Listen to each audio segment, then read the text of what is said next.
The first 10 minutes of this video is going to be a series of clips from a much longer live stream. I highly recommend taking the time to watch it in its entirety. Nils is the real deal. When people talk about Norse pagans or practicing the old ways, he is who they're referring to. The knowledge he provides in that live stream comes from 2,700 years of oral history and tradition passed down through generations. I tried to pull the most relevant clips to start this video with. I'm gonna let those clips run without interrupting because he covers a lot of ground better than I ever could. So my name is Nils, and I am from Sweden. So jag är svenska. Our family's from the north, all over Sweden, in Norway. We still have family in Norway as well. Born in Borås, raised in Hammerdal. Came to America, and I have been here since. And my wife is Danish American, so we're still here. Been back and forth many times. So our family and our bloodline still practice the Old Norse religion. We do have some Christians in our family too. My brother's a Christian. And the reason that my brother is not Old Norse pagan or I'm not a Christian is because we're taught every belief, every religion on the face of the planet when we get to a certain age. And then we make the decision. It's not indoctrinated or forced upon us. That way we still honor the old rule of free will. This to honor my ancestors and where I come from. Old Norse pagans is the old belief that we have been able to come out more in the past 1 to 200 years without persecution.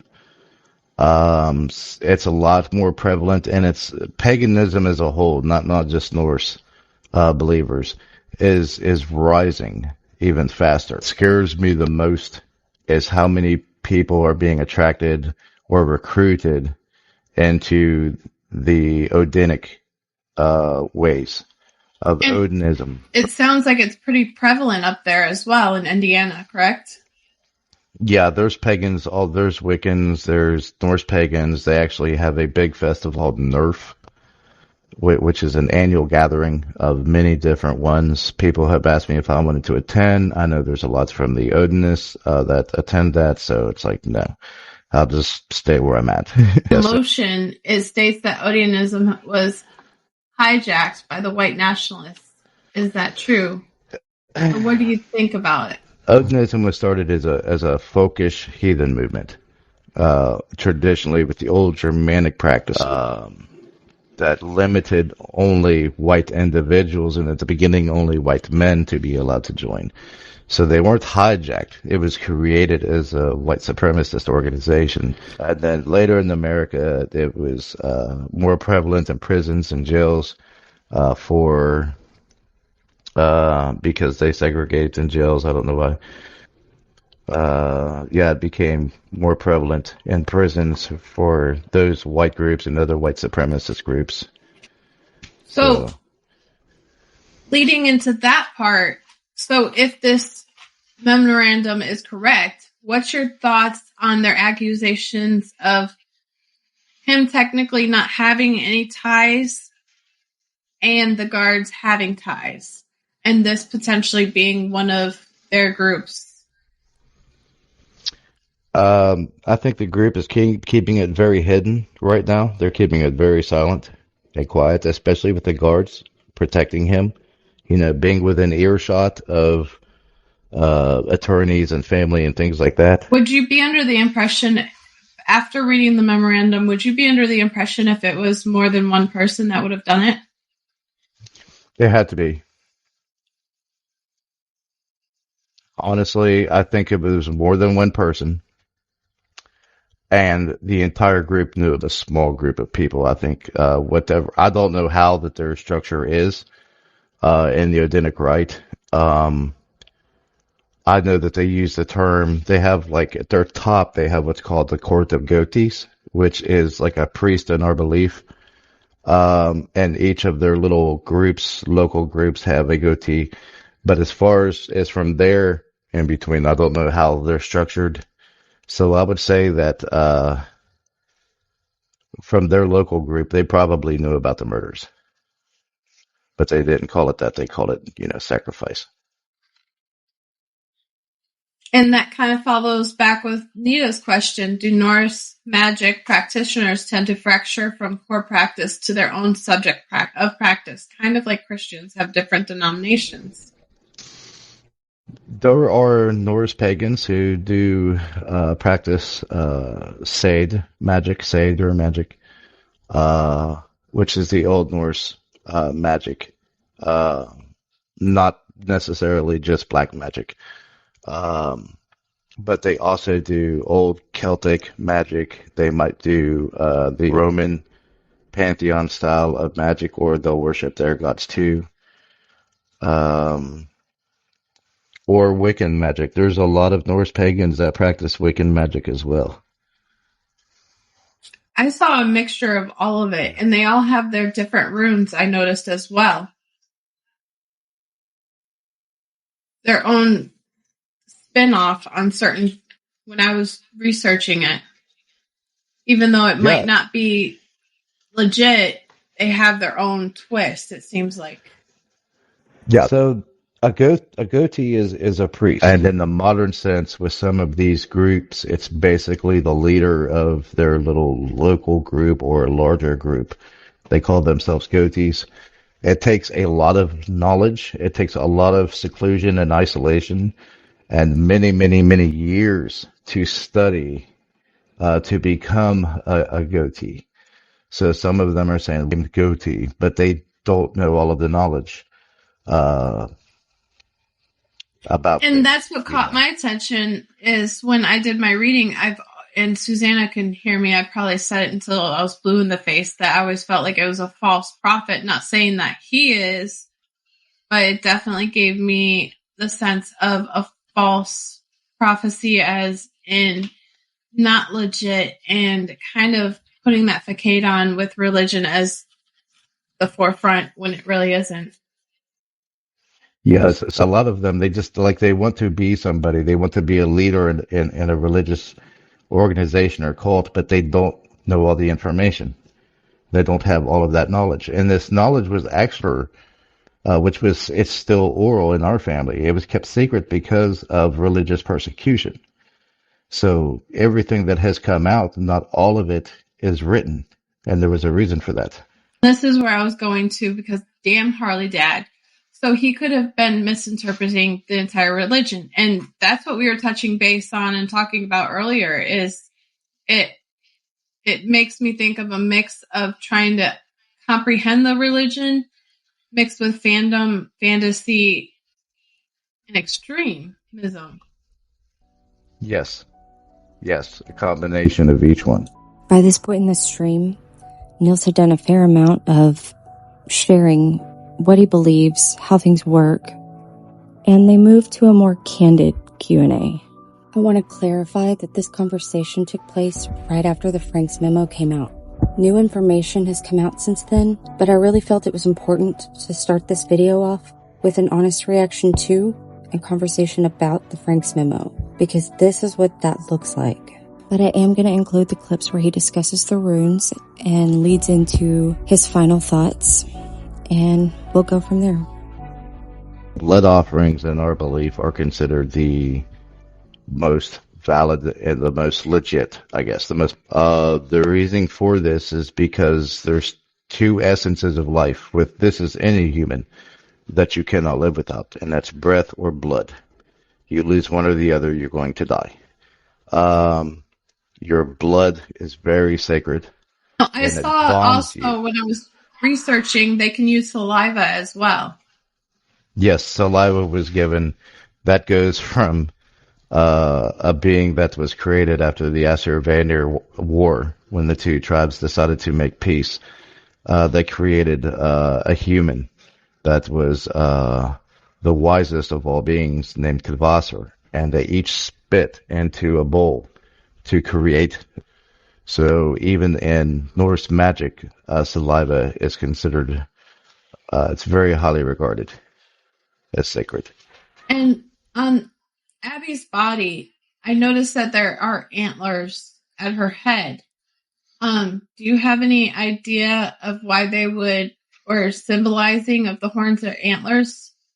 Because the way she was shaped, it almost looked like a hangman with the binding on top, the binding rune. The way the leg was bent, it almost looked like my tarot cards. The way the leg was bent. Does that make sense? Or like the Celtic Green Man, Carnunos with the antlers. I'll check. The Earth Fawn. No, whoops, I can't remember the name of the other term the old Germanics used, but the old Germanic tribes. But normally in rituals, we have worn antlers before, and that's like an antenna to help connect with you and the elements. So why they would put that on her, I don't know. Like I said, there's a lot of strange things from seeing the pictures and seeing the sketches and seeing some of the runes that were used. Like, why? It just doesn't make any sense. It makes zero sense to me. It almost makes me think of them mixing it with fandom. Yes, that's the best. That's accurate. Because it's far from what I've ever understood, and also it's almost like they've taken it to an extreme that it really isn't, and it's not meant to be either. Yes, like they saw it in a movie and said, "Hey, let's do this because it looks cool." That's the impression that I'm getting from this case. Yeah.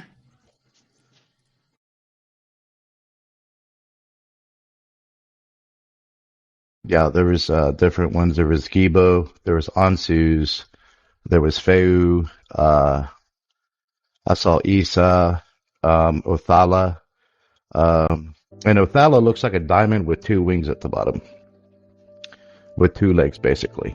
And Othala is with many rune, not the one that everybody's been talking about. Oh, that's the rune of Odin. That's the ancestral knowledge that of the cosmos that Odin knows. So a lot of people are now on social media and all over the news. They're saying, "Oh, well, that's Odin's rune." It's actually Othala, which is inheritance and legacy. So it's misconstruing these runes as to what they actually mean. And then like Hagalas, you'll see Gibo, and then a line straight down, which is Isa. Isa is ice, which is steel. Gibo is actually a protection rune. And then Hagalas as well. And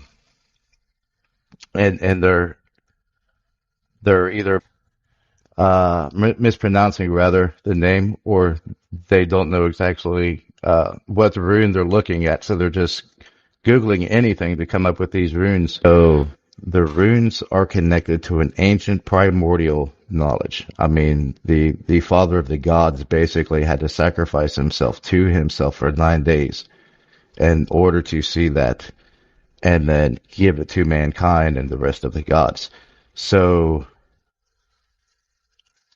there's a lot of things that can happen to people by not understanding and respecting the runes themselves. Man, it was just a kid's activity. It's not a game. It's not for fun. Man, it was just a kid's activity. I have runes here at home. It's upstairs on my altar, and they stay there 99% of the time. But people just blindly going out saying, well, it's something to mess with it. Not every Norse pagan messes with Norse magic, which we call Seid. Not everyone is practitioners of Old Norse magic. The females were known as Volva. Robin, that's what I'm thinking, and this is, something that they wanted to do for maybe as an offering to Odin, but they didn't know how to do it the right way, or they were misconstrued, or were not knowledgeable enough to know an actual ritual. It was just monkey see, monkey do, or Man, it was just a kid's activity. It looks cool. That's the impression that I'm taking from it. Now, I'm curious because also when they were unalived, it was on the 13th. It was not on the 14th. Would you think of any significance that would be with that at all? We consider 13 an unlucky number. Christians have their reason. But we consider it the number of Loki. And that falls back to that Loki and shit, the trickster, the con artist, the kin killer, the brother killer. Some order members say Bruce Pierce was the trigger man. Were you there when Alan Berg was killed? I have no comment, I'm sorry. He talked about it? Oh, yeah. Proud of it. Proud of it. He was bragging about how the gun jammed on the 13th bullet and how 13 means something, you know. Their first mission was to raise a war chest for the extreme right.